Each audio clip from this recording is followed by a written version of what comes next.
But we begin with breaking news here in Ottawa. We now know political parties are among the thousands of organizations that have turned to the government's emergency wage subsidy, including the governing party. In fact, the Liberals, the Conservatives, and the NDP have all applied for the program to help pay their staff. The CBC's John Paul Tasker is working on this story for us. He joins us now. Hey, JP, tell us more about what you learned. Yeah, so a federal support program that was initially designed to help small and medium-sized businesses has grown so big in scope now that it's being used by political parties to pay for their workers here in Ottawa. The Liberals and the Conservatives have already applied for the federal wage subsidy. They're already collecting money to help keep people on their payroll. The NDP just submitted its application today to get some of those federal funds to help pay for workers. We should add the NDP was more forthcoming about this application for the funds. They said publicly today, Anne McGrath, the national director, that they were using this to help them keep the lights on. We only learned that the Liberals and the Conservatives were already doing this for some time when we reached out to them for comment on what the NDP were doing today. So quite the development, if you will. The wage subsidy, of course, is designed to cover 75% of the pre-pandemic wage of a worker. Companies, nonprofits, and apparently now political parties can tap up to $847 a week to help offset the cost of having people in their shops. And we know that the Liberals have about 100 people working for them. The Conservatives have about 60 people working for them. And the NDP have about 40 people working for them full-time and part-time. So if you do the math, the parties are collecting about $677,000 a month from the federal treasury to help pay for their political workers here in Ottawa. And tell me a bit about what the rationale is. And I imagine, or at least there will be questions, party versus party versus party, since the fundraising totals for each of those parties traditionally, and at least over the past few years, has been very different. Yeah, I mean, the donations have tanked. As you can imagine, there's some massive unemployment. There's millions of Canadians that are on the Canadian Emergency Response benefits. So people don't really have a lot of cash floating around right now. And if they do have cash, their first choice is not to give it to political parties here in Ottawa. We know that based on the figures from March 2020, that there's been about a 34% drop in the amount of money that they collected in that month versus January 2020. And usually March is a good fundraising month because it comes right at the end of that fiscal quarter. So they really rake in a lot of cash then. We know that that didn't happen this year. They really saw about a $2 million drop in donations across all three of the major parties in March 2020 compared to what they got this time last year, compared to what they might expect to get this year if things were normal, which of course they're not. So a huge hit to how much they're collecting. We spoke to Braden Cayley, who's the spokesperson for the Liberal Party. He said that the health and safety of Canadians is always our top priority, and all in-person fundraising events were paused as of early March. So they're not going cap in hand to their donors at some of these events that you might see across the country, getting some of those donations in person. That's not happening, of course, because of the physical distancing. Corey Hahn with the Conservatives said they're tapping this wage subsidy not just because donations have gone down, but also because there's been spikes in costs related to how they carry out business. They had to get people set up to work from home. He says with staff across the country that have young and extended families that rely on our organization, we want to do everything we can to maintain regular operations and continue to avoid layoffs. Now, we don't know, Vashi, just how much money the parties have in the bank at this point. Those figures will not be released to the public until the summer, but obviously the parties feel it's bad enough that they are going to the federal treasury to collect money to keep the lights on at the political parties here in town. And just really quickly, JP, we know the federal government has urged employers to top up the remaining 25%. We have Anne McGrath, the national director of the NDP, coming up a bit later in the show. My understanding is they are topping up the additional 25%. Have you heard from either the Liberals or the Conservatives on that? Yeah, so the NDP will pay that extra 25% to get people whole throughout this pandemic. I asked the Liberals and the Conservatives just over an hour ago whether they would also be willing to pay that 25% top up. I haven't heard back from them. They answered me quickly on the first question, but I haven't heard anything on the second just yet. So we'll have to wait and see if the Liberals cough up that extra 25% like the government has been asking employers across this country to do with their employees. Okay. Thanks very much for the update, JP. Really appreciate it. The CBC's John Paul Tasker for us in Ottawa. Should parties have a say in making policies they intend to benefit from? Anne McGrath is the national director of the New Democratic Party. She's with us in Ottawa. Hi, Anne. Good to see you. Nice to see you, Vashi. So the wage subsidy was meant to, as the federal government described it, help employers impacted by the pandemic, or forced to shut down in order to help keep paying their employees. Political parties have not been ordered by the government to stop fundraising or stop doing business. So why does your party need it? Well, many organizations across the country, besides the political parties, have been experiencing a drop in their revenues as a result of the pandemic. The program is there to support workers staying employed and to stop layoffs. And so, as a political party that relies solely on individuals for fundraising and who has a staff for whom we're responsible and who is doing work that I think is important to the country, it's the responsible thing to do to apply for the subsidy and make sure that we can continue to employ our workers and continue to do the good work organizing across the country, getting ready for the next election, and supporting the work of Jagmeet Singh and our caucus in the House of Commons, who I think have made a huge impact on the kind of programs that are available for Canadians during this crisis. How soon after the legislation was passed did your party apply for this? We applied for it today. I had to have discussions with people. I had a discussion with caucus probably just over a week ago, and we aired the whole thing. And one of the things that was agreed was that if we were going to do this, it had to be upfront and above board and open and transparent. And so I reported it to Federal Council last night on a Zoom call, and my update on the Federal Council meeting was put on the website today. So it's been very, very open. But we had to have discussions with our caucus and with our stakeholders and make sure that this was something that everybody was agreed on. So the application went in today, and I'm looking forward to being approved and starting to receive some support for our workers' wages. Was there wide agreement on taking advantage of this program? And I'm asking you because the optics, I think, are going to sit a little oddly with some Canadians, having had struggles themselves to qualify for these programs, and also watching various parties, including your own, push the government to increase this subsidy. So say a 75% subsidy is necessary and then now benefit from that. So the 75% number is a kind of a widely supported number in many countries. That's what many countries have done, and it is supporting obviously many Canadian workers. The NDP is a pretty lean operation. We have about 30 employees.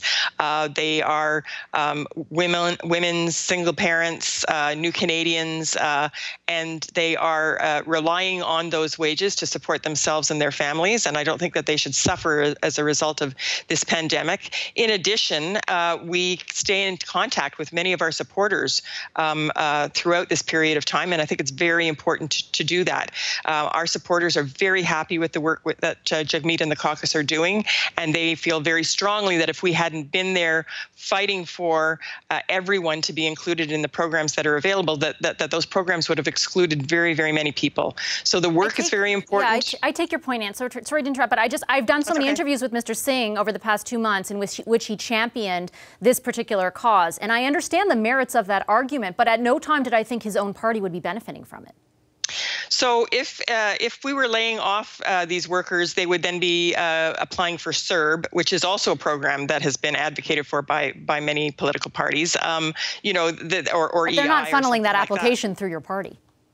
No, the truth is that the NDP, other political parties, other nonprofits, many organizations in this country are having a bit of a struggle during the pandemic. That program is there to make sure that employees can continue to work and continue to receive a living paycheck. And we are abiding by all, that's what that program is there for. We're applying for it. We qualify for it. We're abiding by all the criteria that we have called for and that we have asked the Liberals to implement. Things like making sure that the 75% is topped up by the 25% that the organization is required to give, that no one is laid off, and that collective agreements are upheld and respected. How great a drop in revenue did you see? I know the threshold is 30%, but it can be a little less if you're using the March period. And did you reference the same time last year, or did you use January and February as a reference point?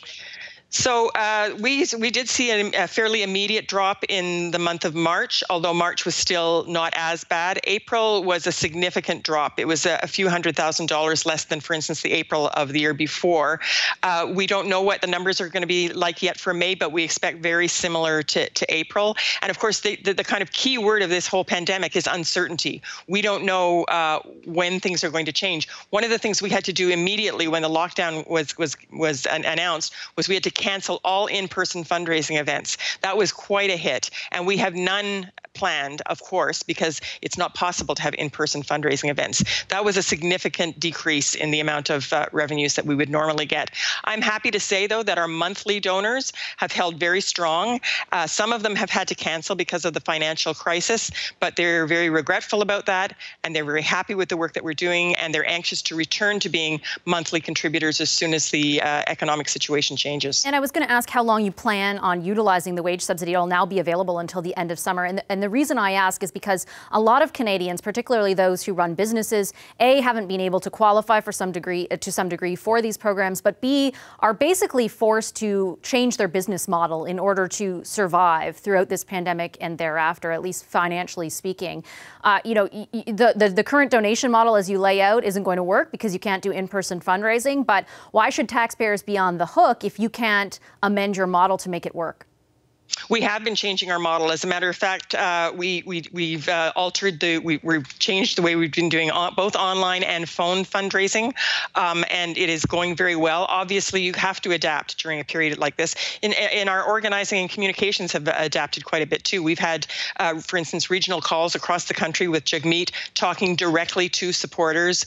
We had about 12 of them. Certainly, the way that we're organizing is changing. This is going to change. For political parties, this is going to change the way that we communicate with voters, the way that we organize, the way that we fundraise, and the way that we make decisions. So every political party is dealing with this, and I would say that that's consistent with, I think, what most Canadians are experiencing. Do you intend, Anne, to use the program until the end of the summer? Yes. So for the full, and what is the full amount that you're accessing? I don't know yet. We just put the application in today, so it will be for till the end of the program, which is towards the end of the summer. There is a CRA tool though that you have to go through to first calculate what you're eligible for. Do you know the total amount that you're eligible for? No, I don't yet. I mean, 75% of our wages, which, as I said, is pretty lean because we only have 17 full-time employees and about 20 to 25 part-time employees. And just before I let you go, the other two parties, the Conservatives, the Liberals, actually the Greens too, but primarily the Conservatives and Liberals have confirmed that they're also using this. They'll also do the 25% top-up. Their bank accounts, based on fundraising numbers over the past few years, would be a lot larger than the NDP. Do you have any opposition to them using the program? I think that anybody who can use the program to make sure that workers continue to stay employed and supported should use the program. I mean, that's what those programs are there for. The reason that we have pushed for these programs is so that everyone has access to the supports that are necessary and that they don't go just to the few. Can you imagine, though, how it feels for Canadians who have had trouble accessing those programs to see that their political leaders have not had the same trouble? My understanding is that the wage subsidy program has actually been underused, and that they're trying to increase the numbers of organizations that apply to and receive it. Yeah, the wage subsidy itself, but I'm talking more generally. We just had, for example, Calgary Mayor Naheed Nenshi, who found it irksome that he can't qualify for any help for the people who have been laid off by the city of Calgary, but political parties are able to. I think Mayor Nenshi is 100% right that those people should qualify. I don't think that the answer to the number of people who don't qualify is to disqualify others. What we should be looking for is to make sure that as many people as possible receive the support that they need. As a matter of fact, everybody should be receiving the support that they need during this unprecedented time. And I don't think that punishing some is an argument for supporting others. I think everybody should get the support that they need. Okay, I'll leave it there. Thanks so mugoing your time this evening, Anne. Good to see you. Thank you. Good to see you. Anne McGrath is the National Director of the New Democratic Party. And as you just heard, we're going to turn to the power panel now because we were just discussing that all three parties, and actually the Green Party as well, have decided to apply for and take advantage of the federal wage subsidy program. I just want to remind you a bit about what that program is. It's a 75% wage subsidy up to, I think the amount is $847 a week per employee. There's no minimum or maximum number. You can have one employee or 10,000 employees, and you can access that program. You're expected, or it's hoped, the government says, that you will make up the additional 25%, though it's not necessary that you do, only if you can. The federal government had allotted about $70 billion for that program, and much less has actually been taken advantage of. And so they had recently announced that they were going to extend it. It was supposed to end in June. It's now going to be extended until the end of August. And they're also going to make the requirements for accessing the program more flexible in the hope that more companies and more employers do take advantage of it. And by more flexible, I mean you were supposed to show a drop in revenue of 30% year over year. So, for example, in April, your revenues would have to be 30% lower than in April of last year. They're looking at changing that just because as some businesses reopen, they're not able to fully reopen, but they may be able to recoup some of the revenue that they originally lost. And so they're looking to see if there's a way for them, say if you've lost 25% of revenue or 20% of revenue, if there is a possibility that you may be able to qualify in the future. The government, the feds are currently doing a 1-month consultation on what the changes to those parameters might look like, and then we're expecting an updated announcement. Though the big question is, should political parties be among the groups eligible for the program? Is there a conflict of interest at play? Time for the power panel to weigh in. Marty Patriquin of The Logic joins us from Montreal. Here in Ottawa, Marie Vastels from Le Devoir, and senior writer from Maclean's, Paul Wells. Hey guys, it's so great to see you. Hi, good to see you. Good to be back. Long time. Yes. Marty, so long. Yeah, very long. Marty, why don't I start with you? Do you think there's a conflict of interest here? I think there's a conflict of interest for sure. I don't see any possible way of getting around that conflict of interest, to be perfectly honest.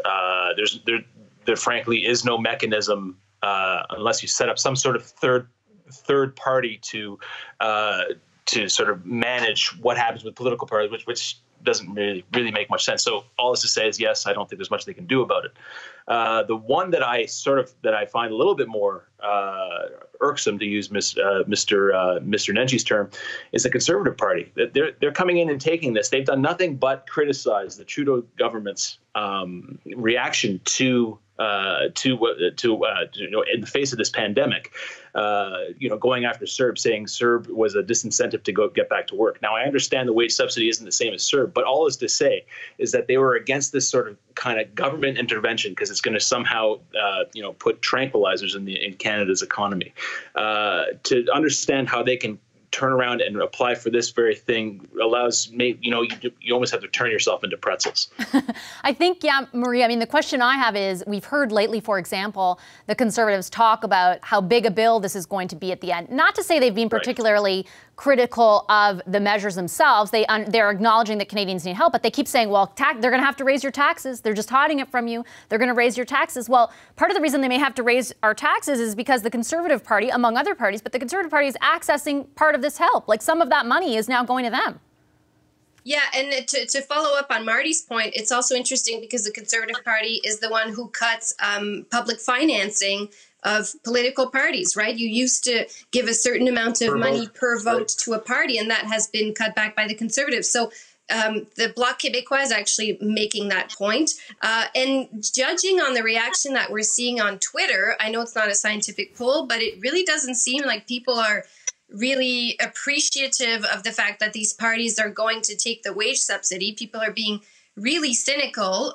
We'll see how long that might hurt the parties, but it's definitely not coming across well. And what I find the most ironic is that the only party that is saying they will not ask for it is the Bloc Québécois, and they have by far the least amount of money in fundraising. Just if you look at the first quarter of this year, the Bloc got $184,000 for the first quarter compared to $3 million for the Liberals, $3.8 million for the Conservatives. So you could almost think the party that would need it the most is actually not asking for it.